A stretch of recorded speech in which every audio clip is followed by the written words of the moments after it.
You are one pathetic loser. Greetings, fellow mortals. Just a reminder, saying it's just my opinion is for cowards. Using that as a shield for criticism is stupid, and I'm going to demonstrate it right now. I hate the term toxic masculinity. Not the idea behind the term, just the name itself. The concept behind toxic masculinity, however, is an issue that needs to be addressed. The over-reliance on machismo to bolster a fragile ego and take your self-confidence issues out on others. I have seen it many different times throughout my life, and it is a more toxic behavior that statistically appears more on the aggressive masculine side of the gender spectrum. But that's not catchy, so some moron came up with the idea of toxic masculinity as a way to get attention and make men immediately defensive when confronted about behavior that would be better left behind them, and it would improve life for everyone involved. Is this nitpicky of me? Possibly, but it's creating an unnecessary argument instead of addressing real issues. Toxic masculinity is more unhealthy machismo, or just machismo, a word that we've had forever. I think that's a better way to address the issue, because I don't know anyone that thinks machismo is a good thing. And those that do need a strong talking to, because they should not be listening to Andrew Tate and Steven Crowder, two men who are just the worst. Back in 2017, I listened to almost everyone, Crowder, the Young Turks, and everyone in between those two extremes. It was a way for me to come up with informed opinions by listening to everyone. But then I left almost all of those hacks behind me because they suck. Oh, do you know what my political leaning is now? It's Bob? But my name's Billy. It doesn't matter what your name is. Yeah, exactly. Don't get political opinions from random people on YouTube. But there is one thing about Crowder I remember besides the change my mind stuff. It was that I immediately knew that this dude was super gay, just like Andrew Tate. Of course, gay isn't a bad thing. It just means that one dude wants to touch another dude's penis, which is statistically average. 50% of the world likes penises. So find a consenting partner and bang it out. People in the closet will be 100% happier if they just accept that people like what they like and there's no changing that. You know, as long as everyone is a consenting adult. But love of storytelling, why do you think that those two are gay? Because Crowder uses every excuse possible to put on a dress or a sexual outfit and kiss dudes. Good for him for enjoying that, but he probably shouldn't harass his employees by doing that. As for Andrew Tate, it's because he is shirtless, looking at himself all the time, always hates women, and surrounds himself with other shirtless, oiled up dudes, which I don't have a problem with. I have a problem with the alleged sex trafficking. It all reminds me of Vince McMahon. All of these people seem to have a control fetish that is constantly coming out into the public now. McMahon's lawsuits, Tate's Romania evil deeds, Crowder's wife and former friend. All of this seems to be men that are clearly attracted to other men, holding themselves back from being who they really are and angrily taking it out on the people around them, mostly women, when the solution is simple: just bang it out already. I said you two need a bone. How dare you? Bone! Don't ever speak to me like that again. Dude was pent up. Now he knows. Problem solved.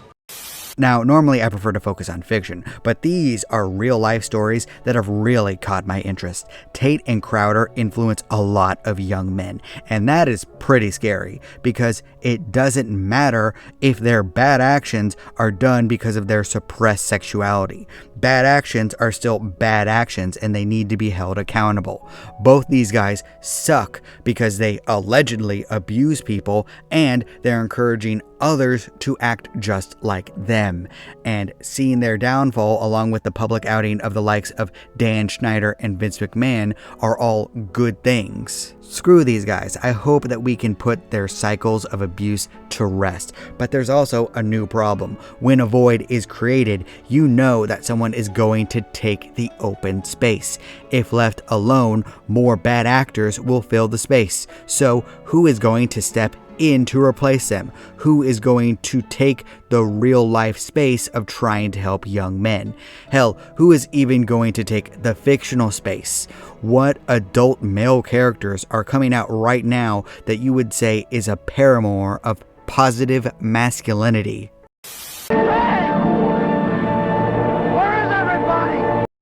In real life, personally, I admire Steve Harvey for turning his life around, working hard, and being full of common sense. I love the Judge Steve Harvey show, by the way. Also, Keanu Reeves is the best, but those are older men who are probably going to wind down their careers. So who else? Maybe The Rock? But I think that how he lies about not taking steroids doesn't help his case. Like, no, you cannot look like he does. That guy is literally killing himself to be as big as possible. That is body dysmorphia. Please get some help. And I do like Markiplier, that'd be a good option, but he's too busy working himself to death. He goes to the hospital every other month. By God. And besides that, I can't really think of a whole lot of high-profile athletes, actors, or artists that really want to put themselves out there as a positive male role model, giving advice to young men because they don't want the attacks that will come with it. Same thing with positive male characters like Superman or Captain America. They cannot be left alone. Evil Superman all over the place. And MCU Captain America was kind of called a racist by his successor. So there's that. Now, I'm all for complicated dark characters, but could we also have anyone who's a paragon of goodness, whose morals are tested and questioned by everyone, who changes the world around him instead of buckling? I know that I say that I'm over generic goodness, but I mean that with characters that everyone likes and who are never sad or defeated or conflicted. There is a difference, and that's why characters like Superman and Captain America can be interesting. Uncompromising moral characters who are surrounded by people who do want to compromise. You did what was right even though no one agreed with you. Sounds pretty manly to me, but what do I know? It's good to have bad examples. I like that most people realize that Tate and Crowder are terrible examples of masculinity, but they were people who recognize an open market. Is there any denying that a lot of young men are lost right now? Maybe we could set up, I don't know, good examples for them, give them guidance about what to do, what it means to be a man. Not that role models have to be flawless, they just have to be people that are constantly trying to be better than how they were before. But even then, it seems like everyone trying to help young men exclusively is called terrible and toxic.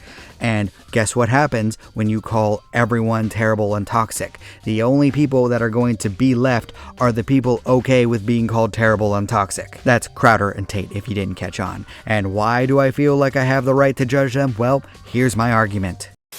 I sleep in a racing car. Do you? I sleep in a big bed with my wife.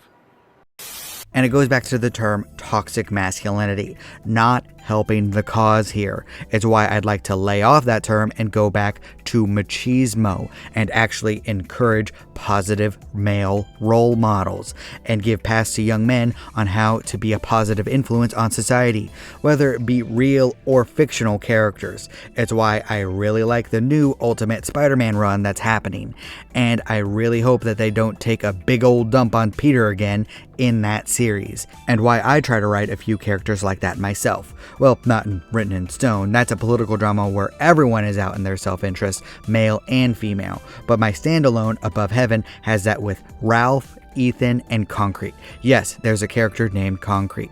Buy my books.